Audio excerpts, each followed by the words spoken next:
World War III, the Third Antichrist, the fall of empires, and the end of the world. These are not lines from a science fiction novel or modern thriller, but topics believed by many to have been foretold nearly 500 years ago by a man whose name still echoes across centuries, Nostradamus.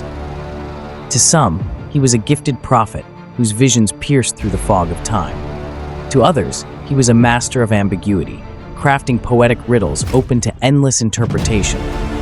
But whether revered or dismissed, his legacy endures, and with it, the chilling possibility that his verses still hold secrets yet to unfold. As the world faces renewed conflict, environmental instability, and political upheaval, many are once again turning to his quatrains, searching for meaning in a sea of uncertainty. In this video, we explore the life, work, and the most famous prophecies of Michel de Nostradamus, better known as Nostradamus. We'll unravel the cryptic verses that some believe predicted everything from the rise of Adolf Hitler to the Great Fire of London, the French Revolution, and the very real possibility of a third global war. We'll examine his predictions of 3 antichrists, the ominous figure known as Mabus, and even his alleged statement that the world will end in the year 3797. But we are not here to sensationalize. Our goal is to separate historical fact from fiction, authentic quatrains from modern fabrications, and genuine insight from retrospective guesswork. We will ground every point in verifiable text from Les Prophéties and examine how Nostradamus's mysterious writings have been interpreted, misinterpreted, and sometimes manipulated over the centuries. But before we continue, make sure to like this video and subscribe to our channel for more historical documentaries. We greatly appreciate your support. Now let's continue. 16th century, who was Nostradamus? Nostradamus was a French apothecary turned visionary who lived during a period of unrelenting social and spiritual upheaval. He was known for crafting hundreds of quatrains that claimed to unveil the course of future centuries from his own era onward. Despite the passage of time, his name persists in popular culture, fueling debates about the origins and authenticity of his predictions. To some, he was a seer blessed with extraordinary insight. To others, he was merely a clever writer who played upon the anxieties of his age. His life was characterized by relentless inquiry and the pursuit of hidden truths.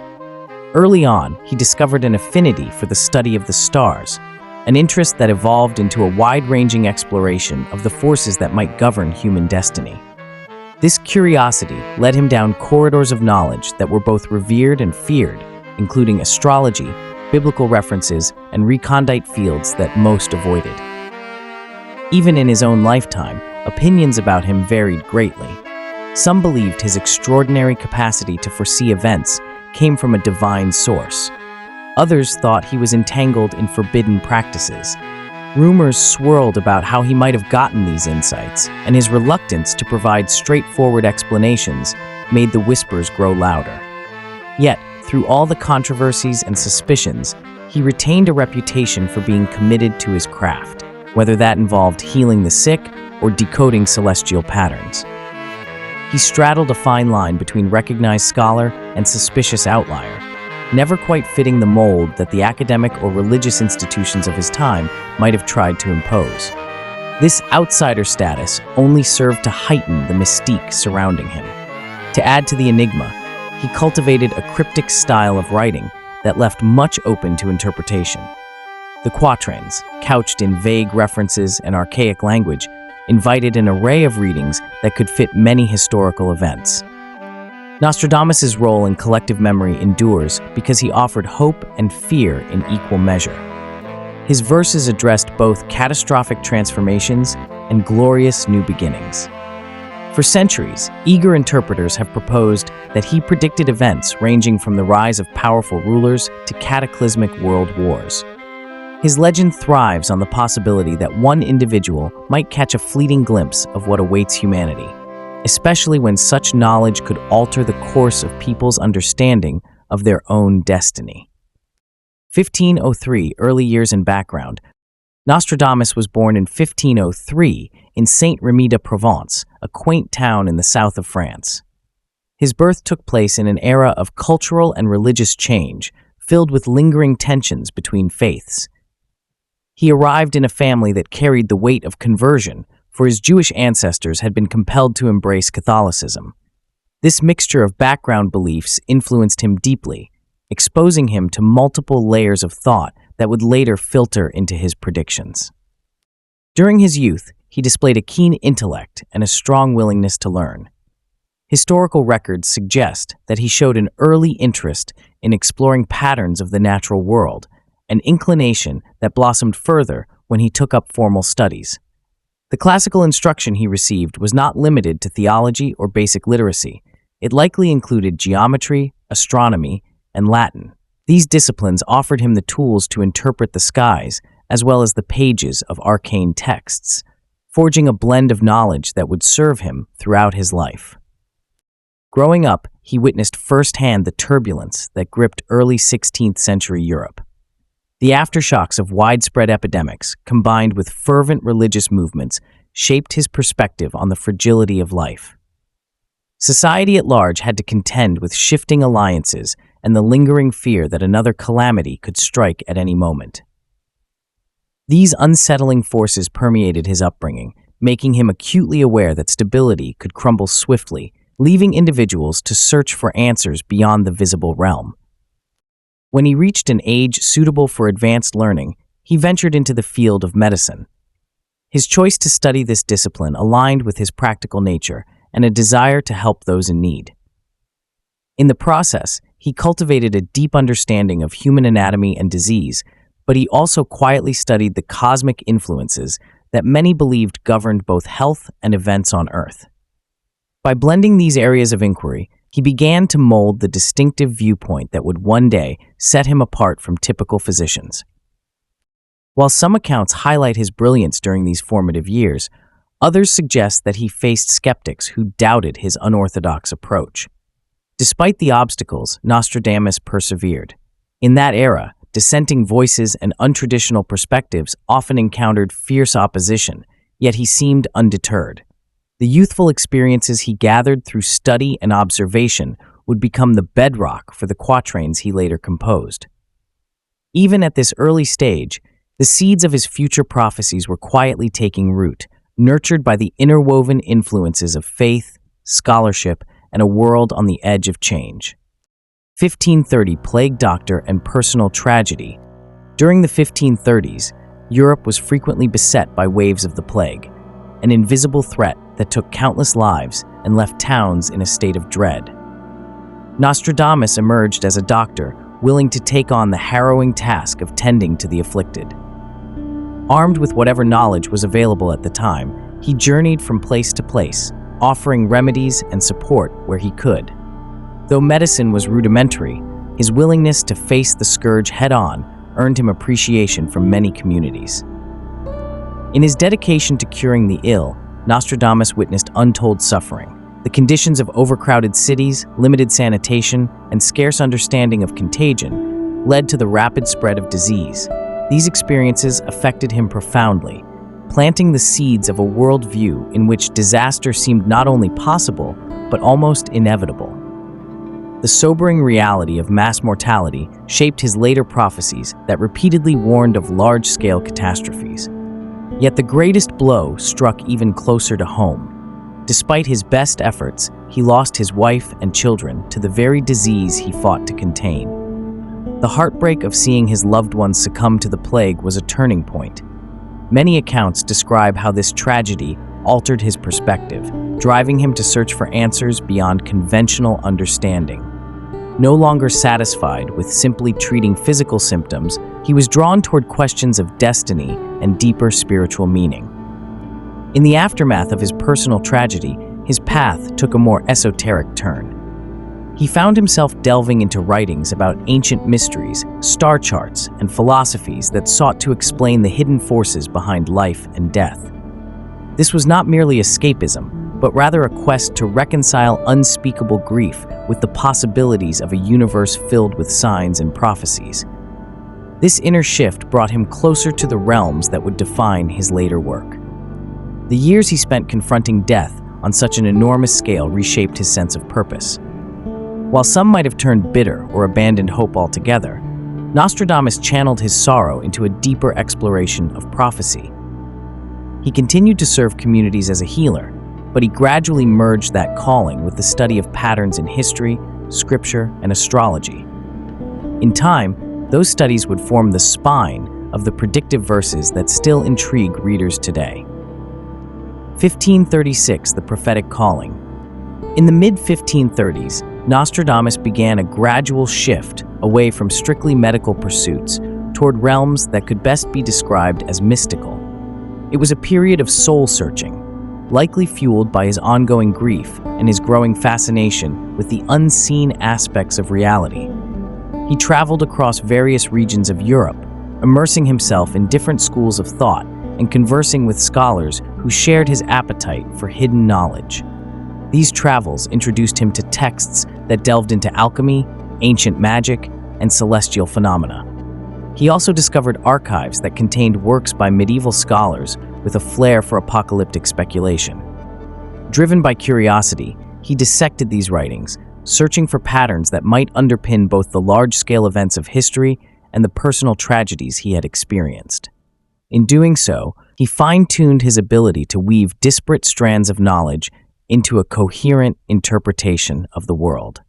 Friends and acquaintances often noted his knack for connecting current events to long-forgotten prophecies or lesser-known scriptural references.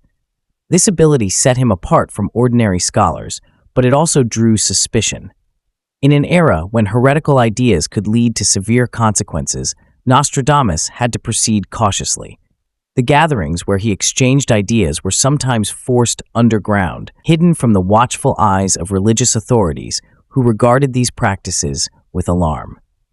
Yet, despite the dangers, Nostradamus persisted. He felt compelled by a sense of duty, as if he had been chosen to relay messages from beyond.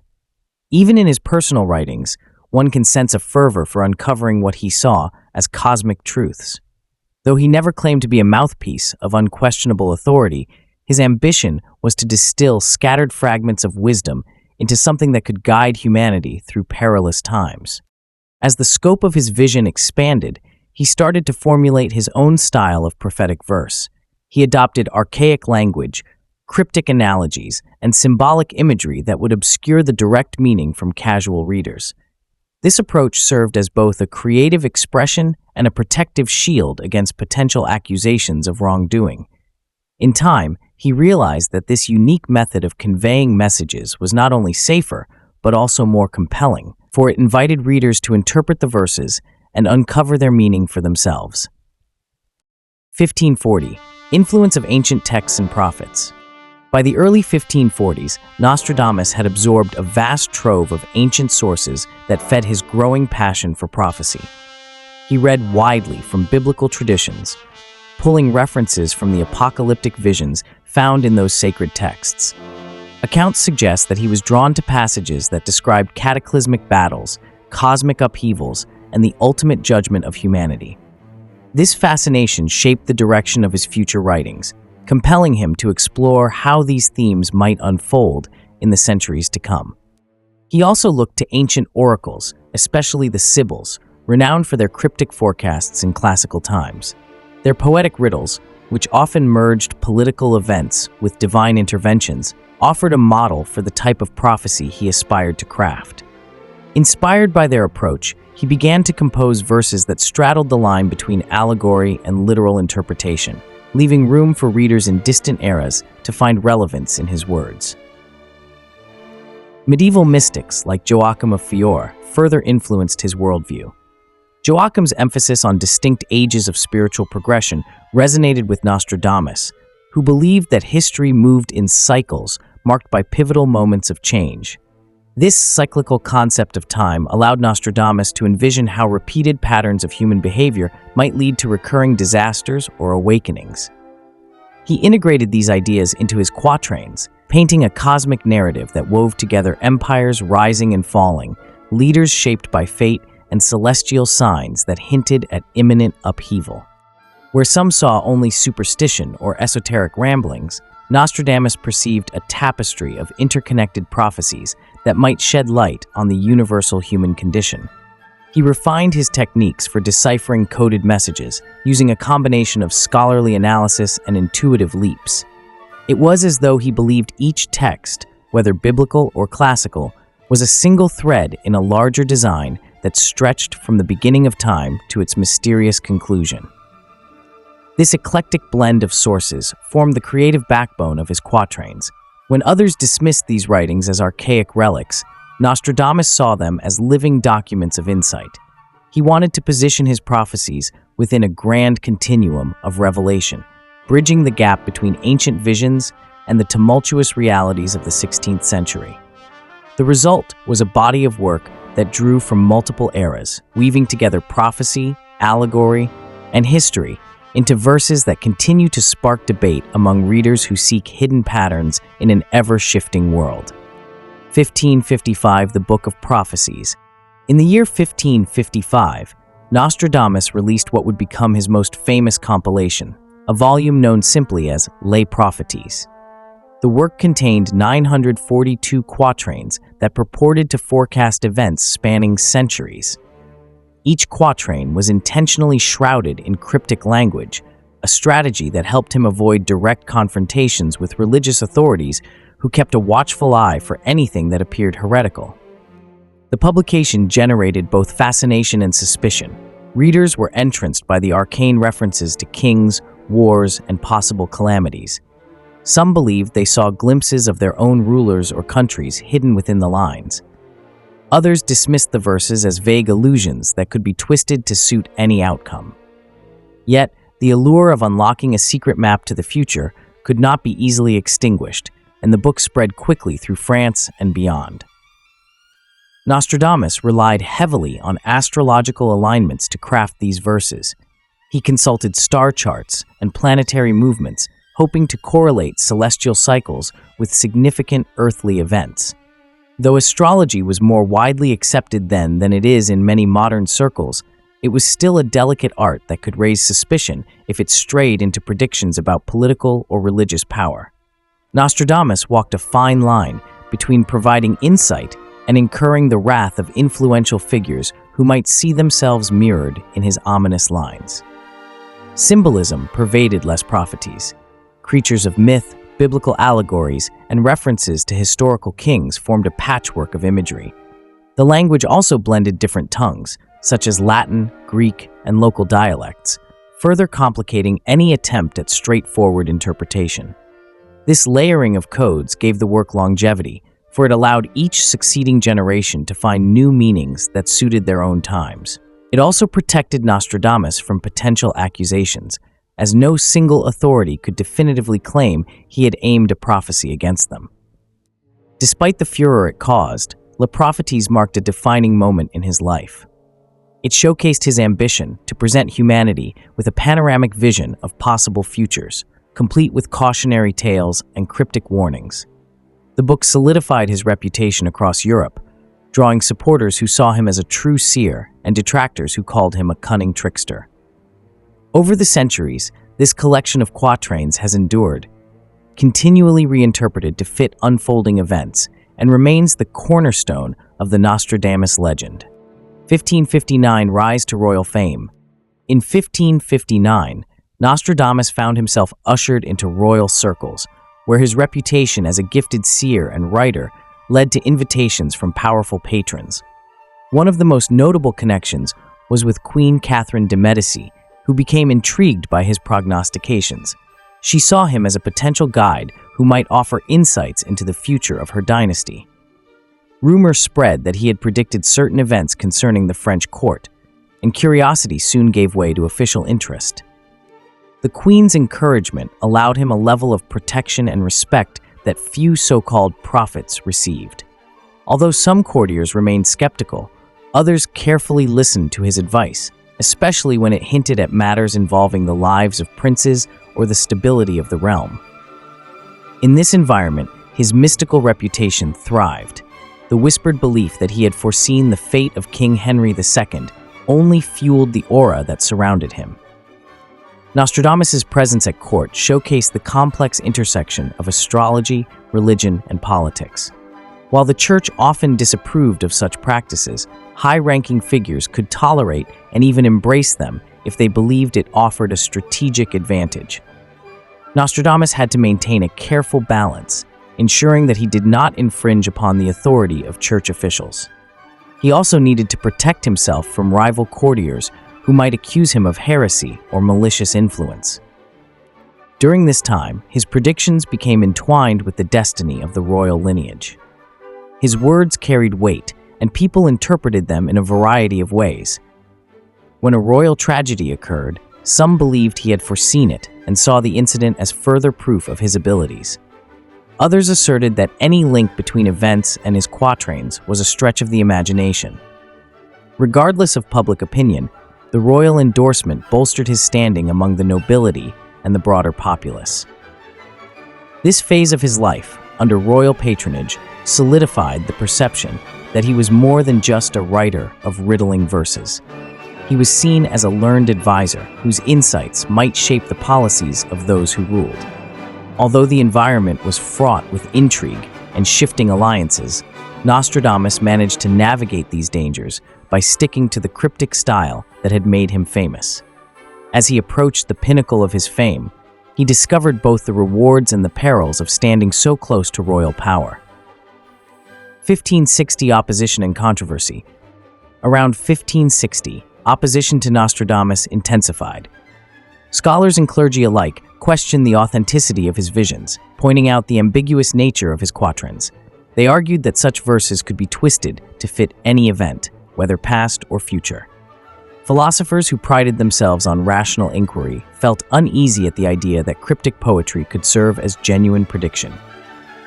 Religious authorities grew wary that his writings veered too close to heretical territory, especially when they touched upon apocalyptic themes. He faced accusations of dabbling in magic, which was a serious claim in an age haunted by witchcraft trials. Critics claimed that his vague references and symbolic language were intended to mislead the gullible. Others insisted that his readings of astrology and ancient prophecies contradicted the doctrines of the church. As a result, hostility toward him simmered beneath the surface, fueled by fear that he was stepping beyond the bounds of acceptable knowledge. Yet, Nostradamus responded to these challenges with a measured calm, never fully explaining his methods or sources. He recognized that mystery could be as potent a shield as it was a marketing tool. By declining to clarify the exact workings behind his predictions, he kept his critics at bay and held the attention of those who believed in his gift. This approach frustrated many, but it also contributed to his lasting appeal. His supporters argued that his success lay in his poetic skill rather than straightforward literalism. They proposed that his works were meant to spark reflection on the fragility of human affairs and the recurring patterns of history. According to this viewpoint, Nostradamus was less an infallible oracle than a poetic philosopher who wove collective fears into memorable stanzas. Whatever the truth, the controversy only amplified the chatter around his name. Even in the midst of suspicion, he managed to write and advise those in power. The tension between acclaim and distrust followed him wherever he went. Reactions ranged from admiration for his knowledge to outright dismissal as a fraud. However, the controversy also solidified his status as a figure who transcended ordinary scholarship. Whether lauded or attacked, he remained at the center of swirling debates about fate, religious authority, and the boundaries of knowledge. 1566 Final years and death. By 1566, Nostradamus' health had begun to decline, and he found himself increasingly preoccupied with final preparations. Chronic gout and swelling made it difficult for him to move freely, yet he continued writing letters and, according to some sources, refining certain prophetic verses. His correspondence from these last months reveals a man who was both resigned to his own mortality and determined to leave a lasting record of his visions. It was during this period that an enduring legend took shape. Many claim that he predicted the exact day of his death. These accounts suggest that he informed close associates he would not survive through the following morning, and indeed, he was reportedly found lifeless on that predicted date.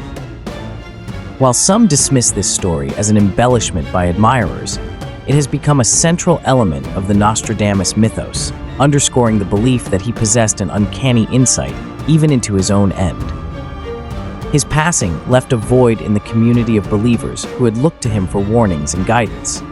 Some mourned him as a visionary, whose words might have shielded humanity from future disasters, if only people had deciphered them in time. Others felt relieved to see the last of a man they considered dangerous or misguided. Whatever the opinions, his death did not silence the discourse. Instead, the absence of the man seemed only to amplify the intrigue surrounding his work. In the wake of his departure, his estate and manuscripts passed to his heirs. Over the following years, various collectors sought fragments of his writing, hoping to piece together a clearer blueprint of future events. Rumors spread about secret texts and hidden prophecies that he never revealed publicly, fueling speculation that the darkest warnings were kept locked away. Whether or not such concealed writings existed remains a point of debate among historians and enthusiasts. His funeral was a quiet affair, but his legacy soared to even greater heights. The quatrains he left behind would be reprinted and analyzed across generations. Individuals claimed to discover uncanny predictions that matched everything from royal intrigues to natural disasters. Though Nostradamus himself was gone, his work continued to stir the minds of those who pondered humanity's fate. Thus ended a life marked by equal measures of acclaim and skepticism, yet it signaled the beginning of a legend that would carry on for centuries. Historical hits and fulfilled prophecies. During the centuries that followed Nostradamus' death, scholars, mystics, and readers alike claimed that his verses foretold major world events. While many of these connections remain speculative, a few quatrains continue to draw attention for their seemingly uncanny resonance with history. Among the most discussed are predictions believed to align with the Great Fire of London, revolutionary upheavals in France, and widespread devastation in times of war. Though interpretation varies, these prophecies keep Nostradamus at the center of debates about the limits of foresight. One of the most cited examples is a quatrain frequently associated with the Great Fire of London in 1666, which reads, Century 2, Quatrain 51. The blood of the just will be demanded of London, burnt by fire. In the year 66, the ancient lady will fall from her high place, and many of the same sect will be killed. Supporters believe the reference to burnt by fire in the year 66 is a direct allusion to the inferno that ravaged London that year. The ancient lady is interpreted as a symbol of the city itself, while blood of the just may signify the broader destruction of homes and churches. Critics, however, argue that while the line is intriguing, it lacks specificity and could easily be applied to various fires or disasters, making the prophecy more poetic than predictive. Another event often linked to Nostradamus is the French Revolution. Although no quatrain explicitly names the revolution, one verse, Century 1, Quatrain 14, has gained attention due to its imagery of civil unrest. Century 1, Quatrain 14. From enslaved people, songs, chants, and demands, while princes and lords are held captive in prisons. These will, in the future, by headless idiots, be received as divine prayers. This quatrain evokes scenes of social upheaval, where the oppressed demand change and the powerful are imprisoned. Some interpret headless idiots as a veiled reference to the guillotine and those who carried out the executions. Still, others suggest that this quatrain is too vague to be tied to any single event, especially since similar revolts have occurred throughout history. The destructive force of modern warfare is also said to find echoes in Nostradamus' work. While many verses have been misattributed to nuclear bombings, one relevant verse is Century 2, Quatrain 6. Near the gates, and within 2 cities, there will be scourges, the like of which was never seen. Famine, within plague, people put to the sword, crying to God for relief from the heavens. Some have drawn comparisons between this quatrain and the devastation in cities like Hiroshima and Nagasaki, especially the phrase 2 cities and the scale of suffering described. However, the original French text does not reference any modern concepts like radiation or fire from the sky. While the imagery is haunting, it remains ambiguous, and interpretations vary widely. In each of these examples, the appeal of Nostradamus lies not in certainty, but in possibility. His verses continue to be reinterpreted through the lens of historical trauma, often reflecting our need to find meaning amid chaos. Whether these quatrains truly foreshadowed specific events or simply mirror the recurring patterns of human conflict is still open to interpretation, but their endurance in popular imagination is undeniable. The first Antichrist, Napoleon Bonaparte. Among the many figures debated in relation to Nostradamus's ominous references to antichrists, Napoleon Bonaparte is often suggested as the first of three. Though Nostradamus never explicitly names him, several quatrains appear to align symbolically with Napoleon's meteoric rise, his sweeping reforms, and the wars that engulfed Europe in his name. The suggestion that Napoleon could be a prophesied figure of destruction stems not from a single verse, but from an accumulation of imagery, revolution, conquest, exile, and fire that defined his era. A commonly cited verse comes from Century 1, Quatrain 60, and reads, Century 1, Quatrain 60. An emperor will be born near Italy, who will cost the empire dearly. They will say, when they see his allies, that he is less a prince than a butcher. Believers in the Napoleon theory point to his Corsican birthplace, just off the coast of Italy, and his transformation from a revolutionary general into emperor of the French.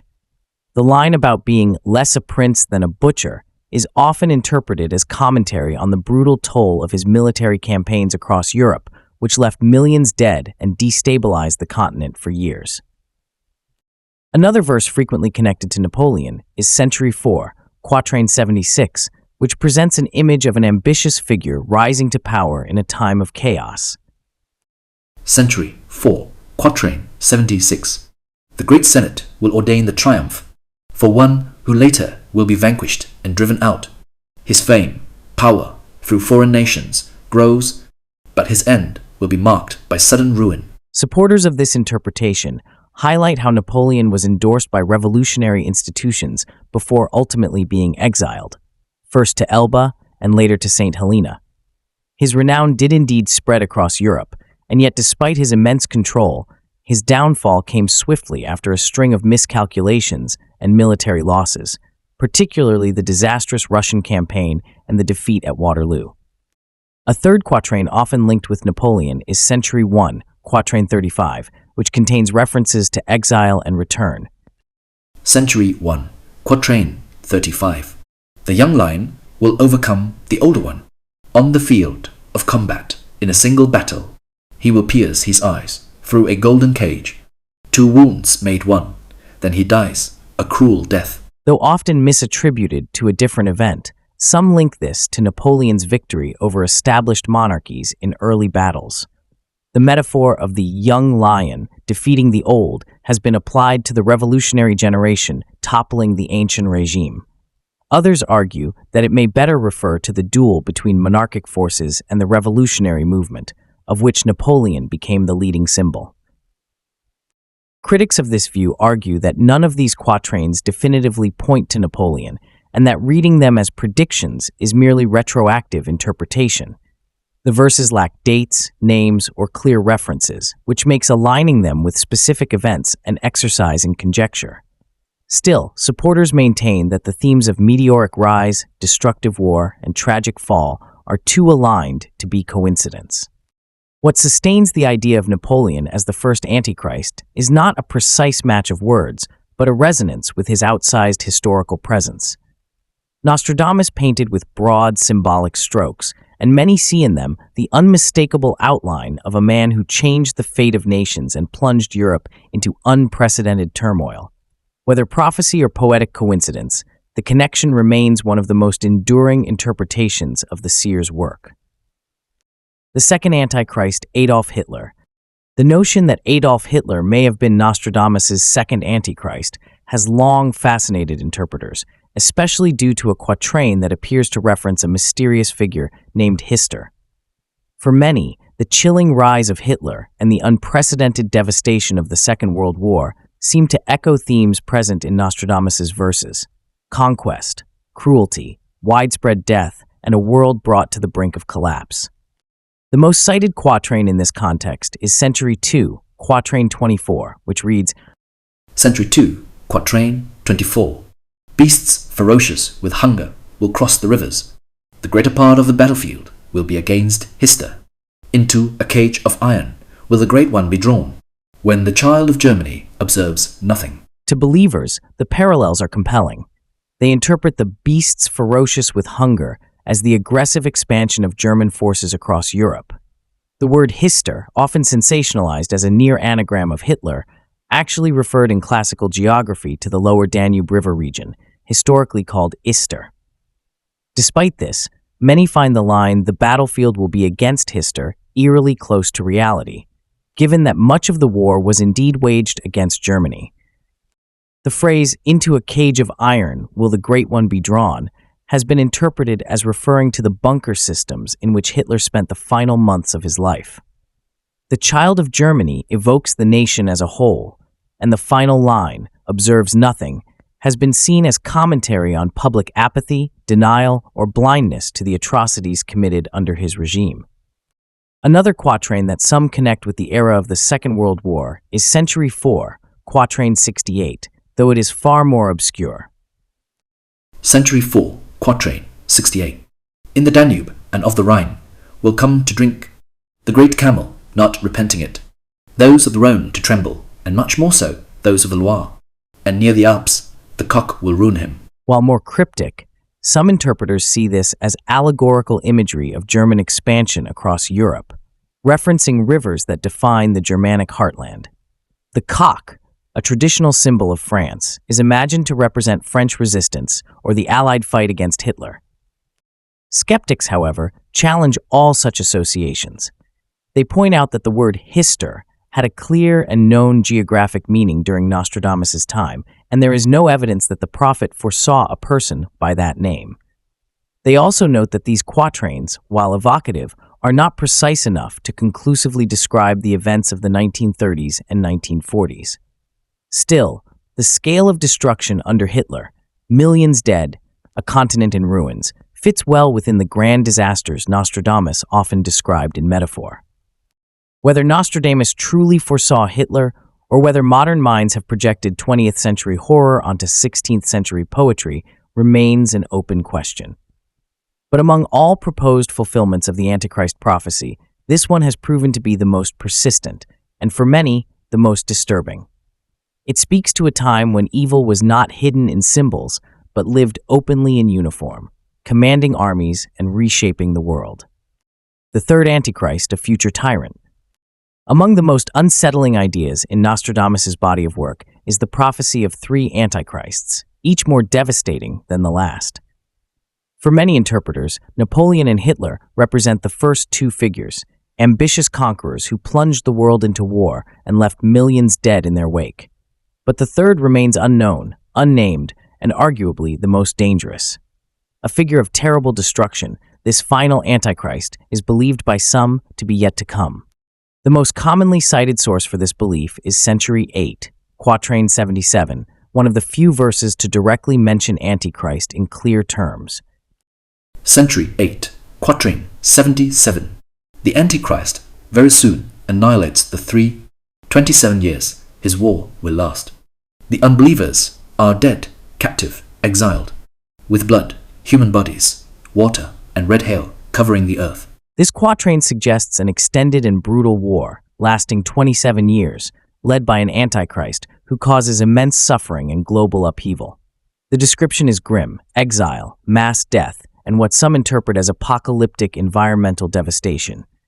The line "annihilates the three" has sparked debate, with some claiming it refers to a triad of powers, nations or leaders, that will fall before this tyrant, while others believe it suggests the final Antichrist will eliminate the influence of his two predecessors.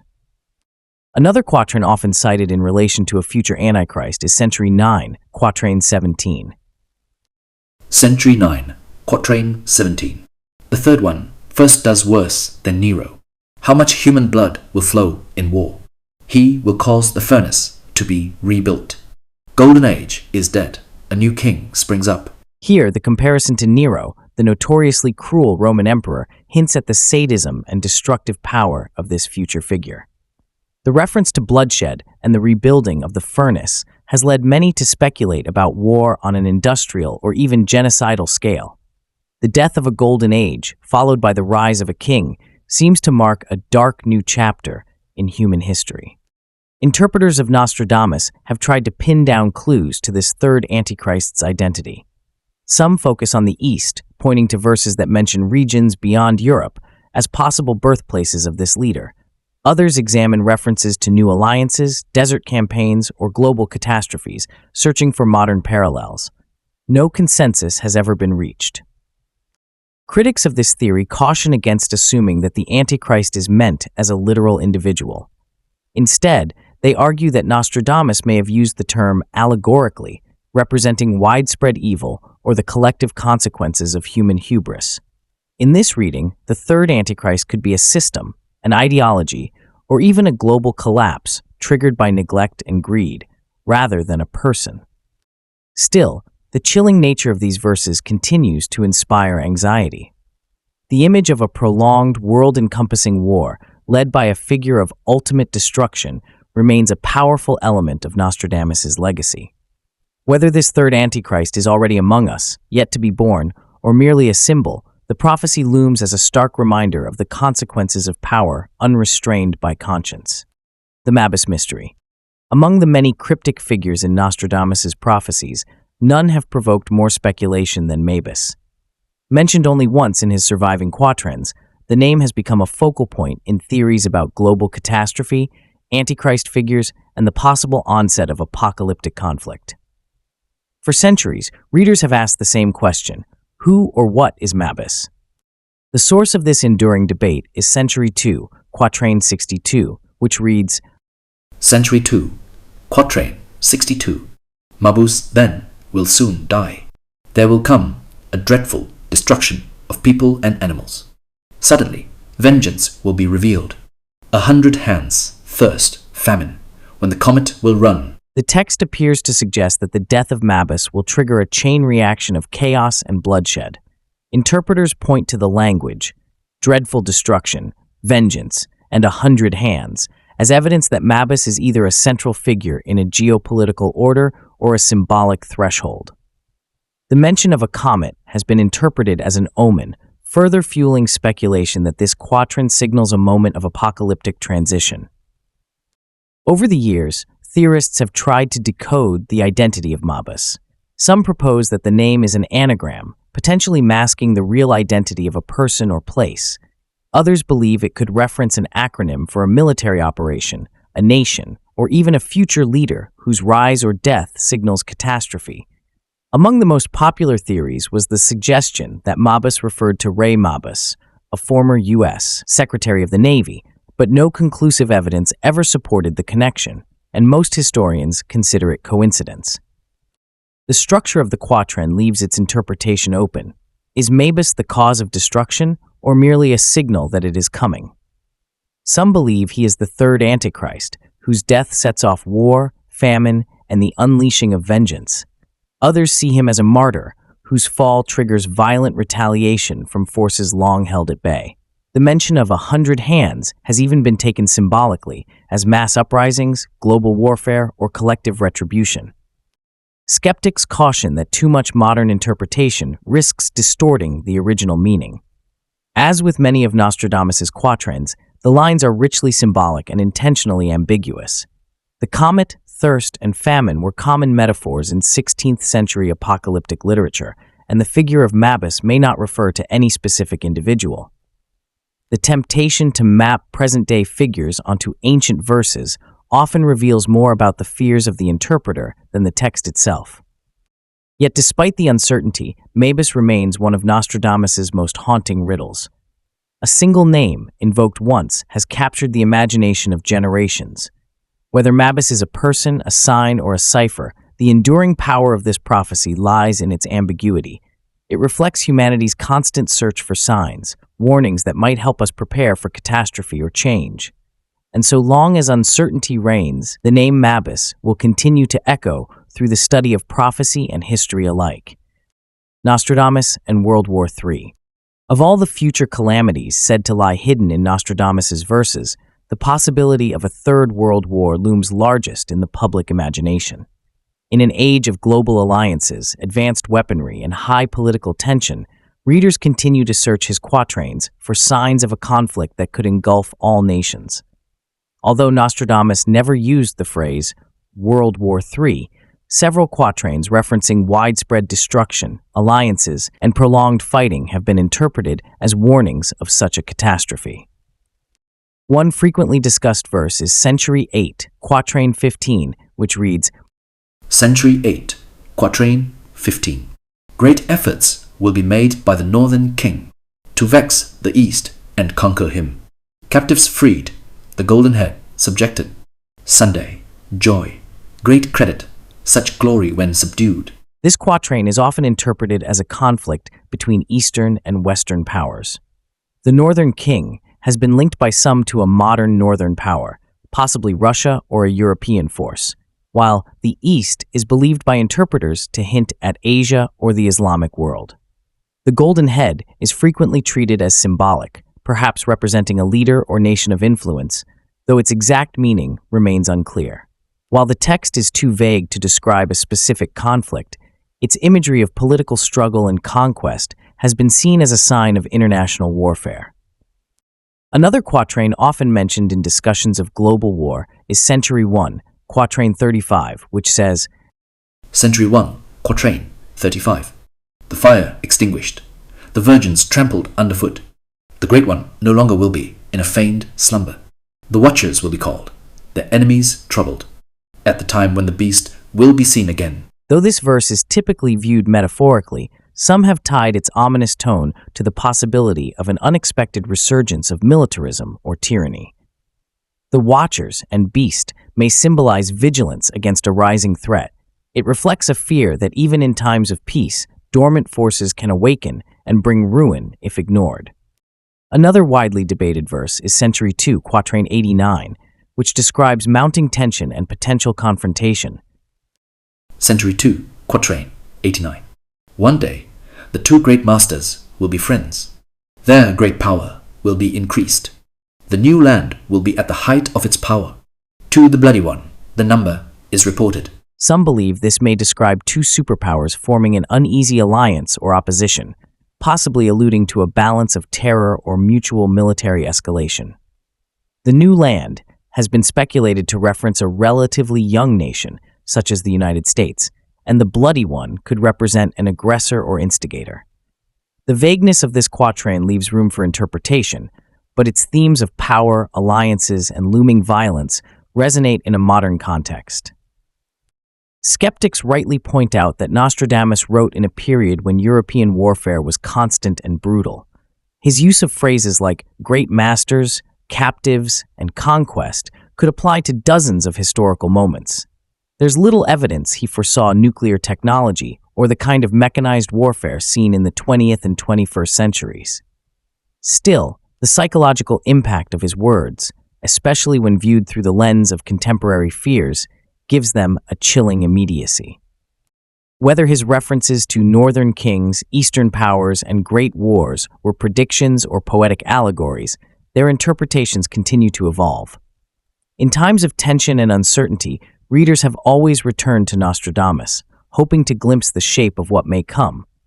And though his verses are clouded in metaphor, their enduring grip on the imagination speaks to the timeless fear of total war and the desire to prevent it. The role of China, Russia, and the Middle East in World War III.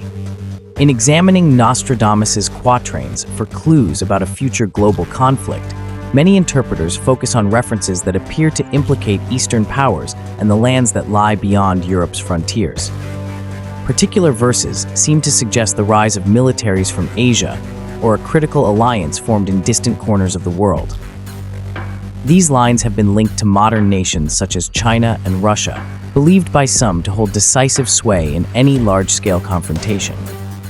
Certain observers point to quatrains speaking of vast armies crossing great distances, an image that conjures thoughts of Russian troops moving west or a formidable Chinese force mobilizing southward.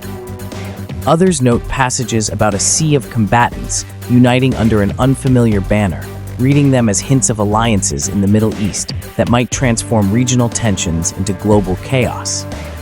Such interpretations often reflect present-day geopolitical uncertainties, echoing a long-standing tradition of connecting Nostradamus to current fears. Another strand of belief contends that the third Antichrist, or the dreaded figure behind World War III, might emerge from or be supported by an Eastern coalition. Prophetic lines about new leaders born near bodies of water or overshadowed by desert suns are sometimes read as pointing to Middle Eastern regions. In these interpretations, the deserts become more than just a backdrop. They symbolize a harsh environment that forges strong forces or ideologies, waiting to disrupt world order. Debate continues over whether these lines genuinely predict future battles or symbolize broader struggles, such as economic confrontations or ideological shifts. Supporters of a literal reading argue that Nostradamus' words about unstoppable armies and the collapse of familiar nations resonate strongly with the volatility of modern power blocks. Others counter that such verses could represent metaphorical conflicts, possibly referring to trade wars, technological competitions, or spiritual reckonings rather than outright armed clashes. The fascination with China, Russia, and the Middle East reflects ongoing questions about global power and the possibility of a major shift in the balance of international influence. Whether or not Nostradamus predicted alliances in these regions, his quatrains serve as a canvas onto which readers project their deepest anxieties. As with many of his supposed predictions, the ultimate truth remains indeterminate, but the debate itself illuminates how prophecy continues to captivate in a world that is never entirely free from the threat of conflict. Failed predictions and misinterpretations. Many readers point to certain quatrains and note that they did not come to pass in any recognizable way. This leads some to claim that Nostradamus was occasionally mistaken or that people misinterpreted his words in grandiose ways. An example sometimes cited involves a rumor that his verses foretold the world ending around the year 1999. This supposed prophecy did not find clear support in the original texts, yet it was repeated widely, fueling unnecessary panic. Over time, the event never happened, undermining the credibility of those who insisted on a literal reading of the quatrains. Another instance involves the suspicion that Nostradamus predicted disasters connected to specific dates in modern eras. When those dates arrived without catastrophic results, experts cited the failure as evidence that the quatrains were either incorrectly translated or aligned with the wrong historical moments. The confusion is often linked to the use of archaic language that can obscure the intended meaning. Readers who are anxious to match a quatrain to a news headline may read far more detail into the verses than Nostradamus provided. Century 10 Quatrain 72 is a prime example of this phenomenon. It reads in full. Century 10, Quatrain 72. The year 1999, 7th month. From the sky will come a great king of terror, to bring back to life the great king of the Mongols, before and after Mars to reign by. Good luck. Some believed this referred to a meteor or a supernatural event in late 1999. When that time passed quietly, critics felt justified in viewing this quatrain as a failed prediction.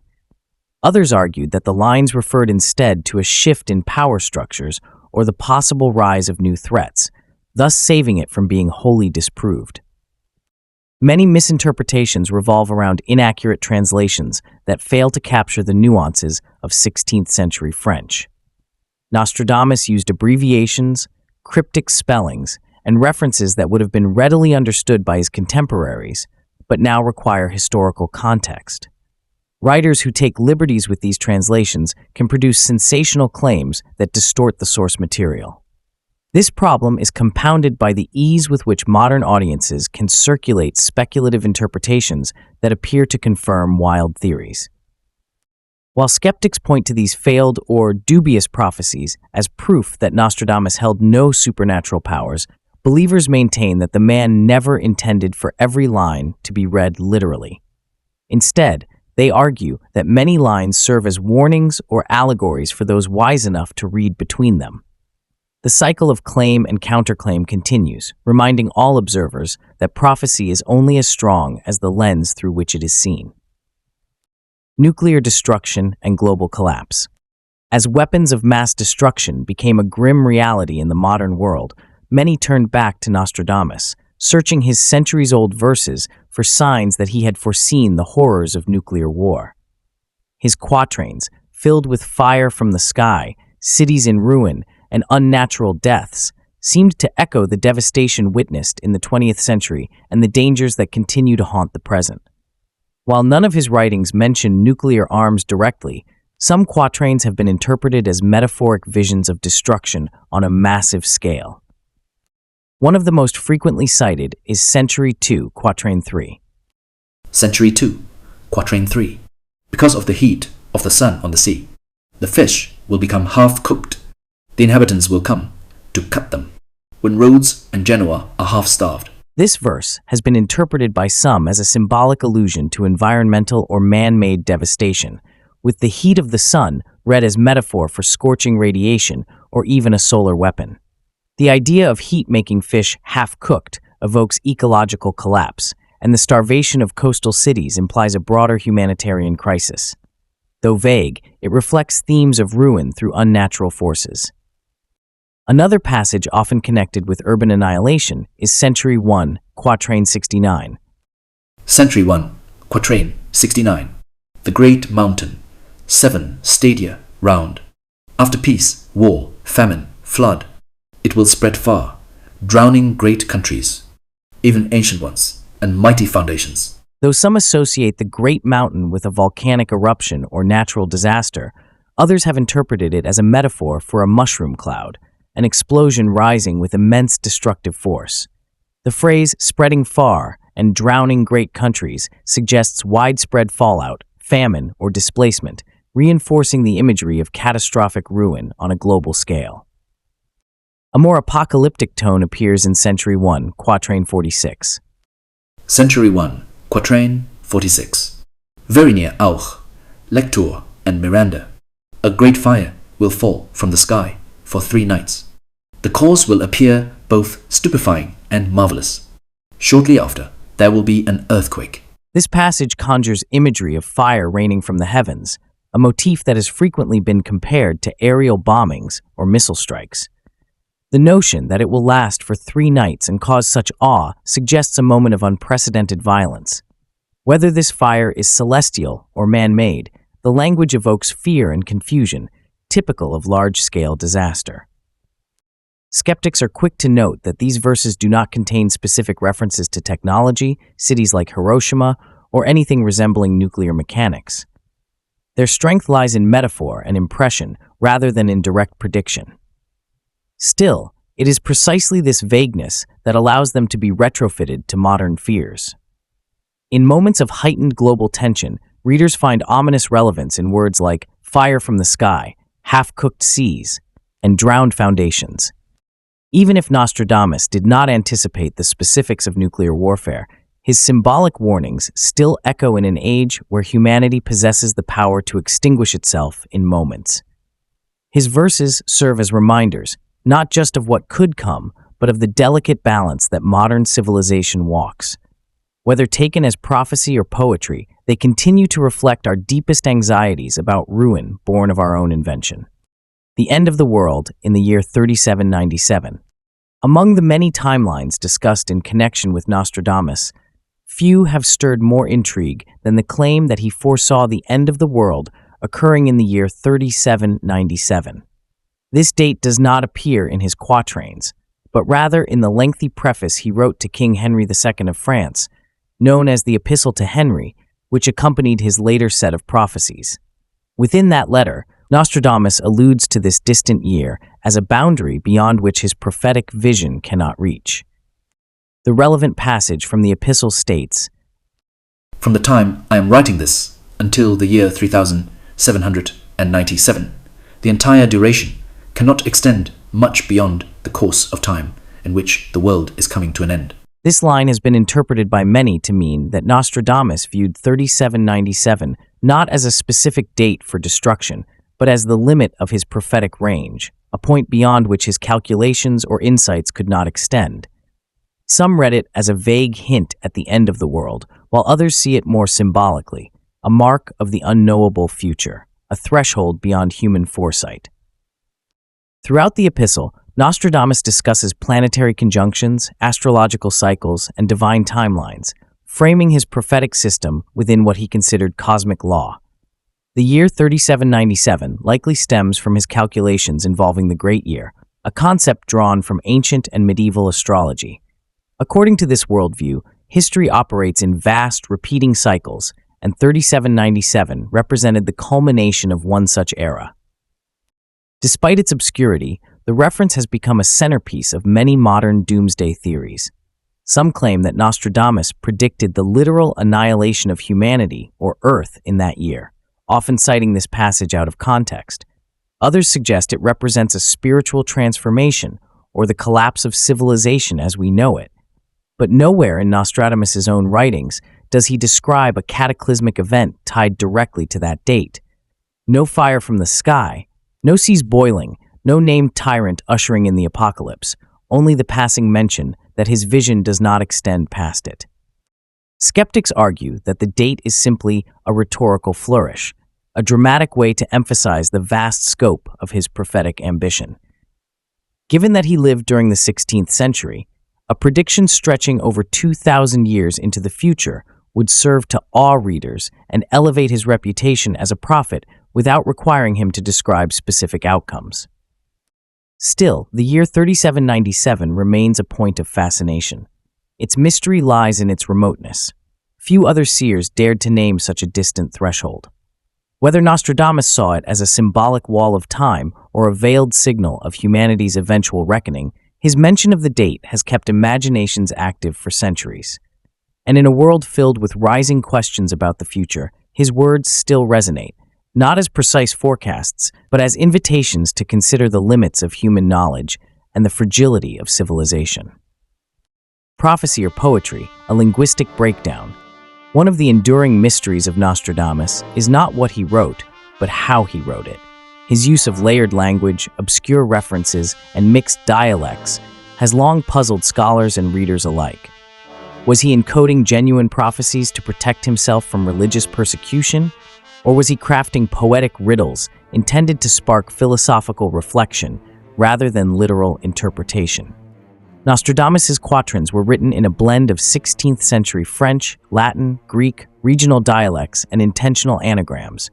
He often avoided clear chronological cues, mixing tenses and hiding meaning within allegory. This stylistic complexity is one of the reasons his work has remained so flexible, open to interpretation and reinvention in every new era. A good example of this is Century 1, Quatrain 35. The young lion will overcome the older one. On the field of combat, in a single battle, he will pierce his eyes through a golden cage.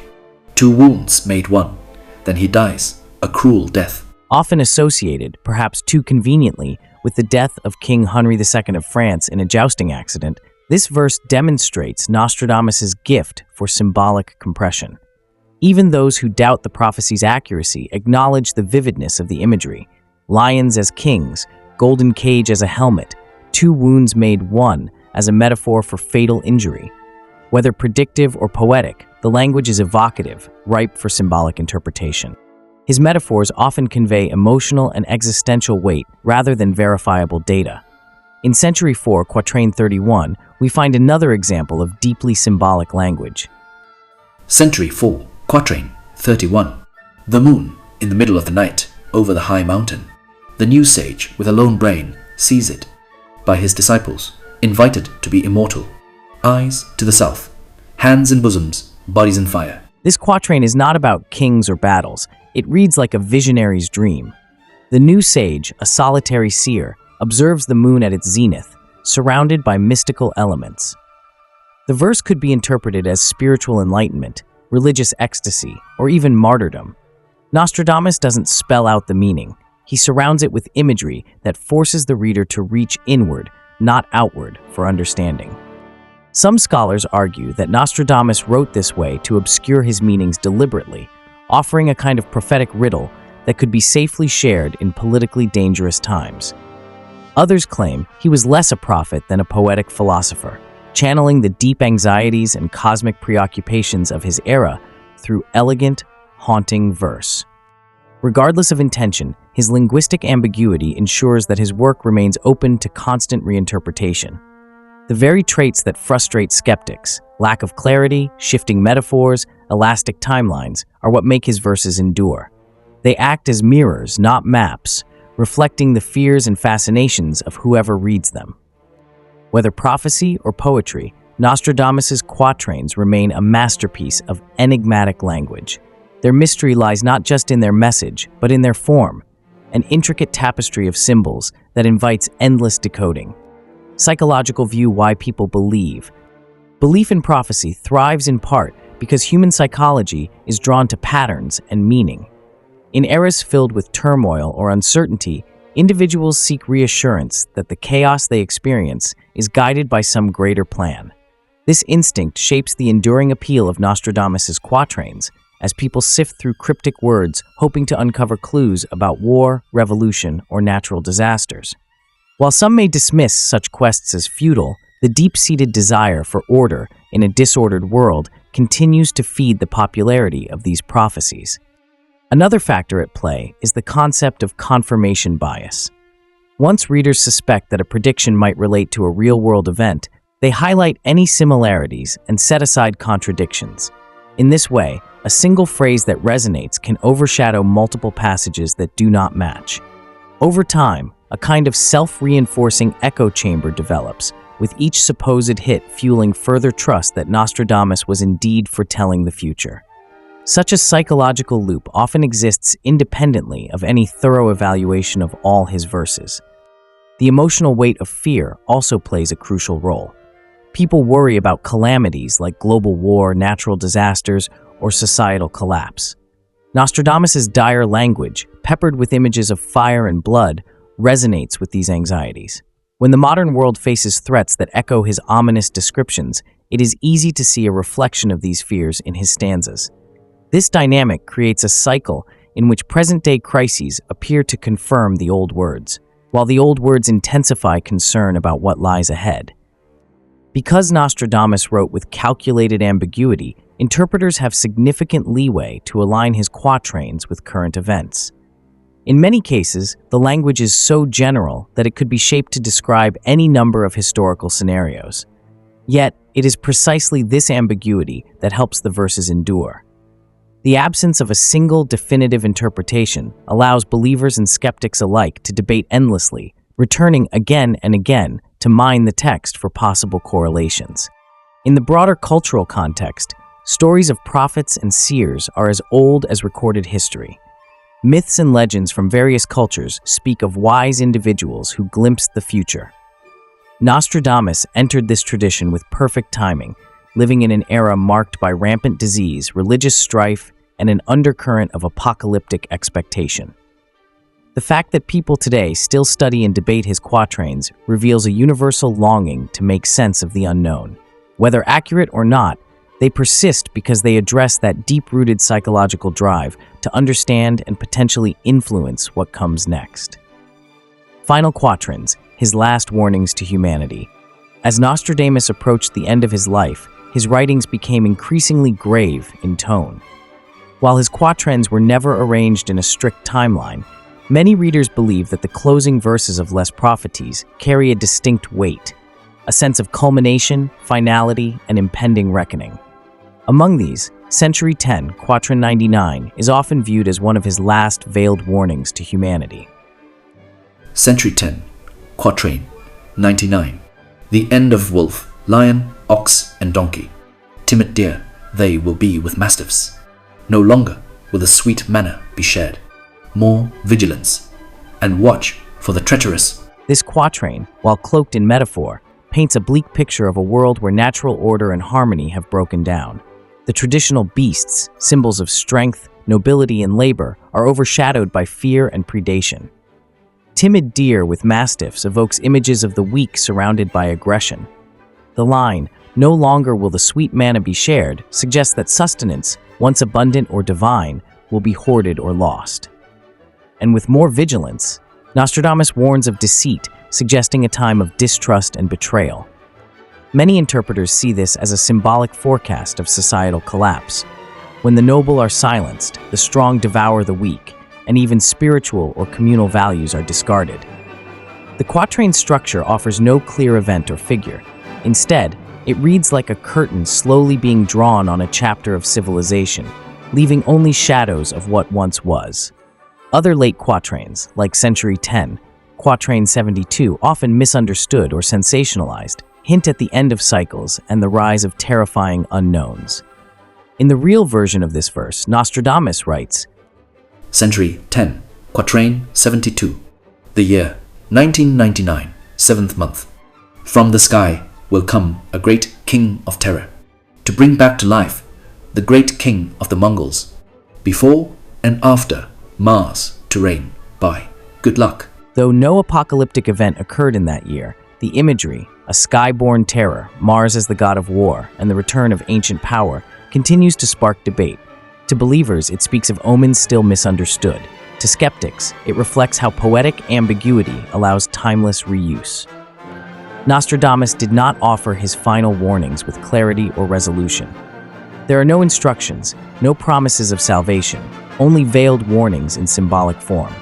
He left the end of the world, if such a thing exists in his work, in a perpetual state of tension, a possibility, not a pronouncement. What gives these final quatrains such enduring power is their refusal to explain themselves. They don't name enemies or describe disasters in practical terms. Instead, they evoke a world gradually losing its order, its nourishment, and its trust. Whether his visions were divinely inspired, astrologically charted, or drawn from the fears of his era, they continue to feel unsettlingly relevant. If there is a final message from Nostradamus, it is this: vigilance, humility, and the need to understand the signs, not after the fact, but before the moment arrives. Because his last words weren't just a warning, they were a mirror. Conclusion, prophet, or poet of doom. Nostradamus remains one of the most fascinating figures in history, not because he claimed certainty, but because his words invite endless curiosity. His quatrains are like mirrors, reflecting the fears, hopes, and questions of every era. Whether one views him as a true prophet who glimpsed the distant future, or a poetic philosopher responding to the turmoil of his age, his writings continue to captivate minds across the world. The power of his legacy lies not in proving every line right or wrong, but in the way his verses have woven themselves into the very fabric of human imagination. The impact of his work extends far beyond dusty old pages. From the courts of kings to modern online forums, from bookshelves to blockbusters, the influence of Nostradamus has endured through plagues, wars, revolutions, and technological revolutions. Each time history trembles, people return to his words, searching for meaning and warning. Whether those warnings are divine insight or metaphorical reflections remains a mystery. But what is certain is that Nostradamus continues to challenge us, to question, to interpret, and to wonder what the future holds. If you enjoyed this deep dive into the mysterious life and prophecies of Nostradamus, make sure to like this video and subscribe for more content exploring the most intriguing stories from history. Let us know in the comments. Do you believe Nostradamus truly predicted future events, or do you see his quatrains as poetic puzzles open to interpretation? We'd love to hear your thoughts below. Thanks for watching, and see you in the next video.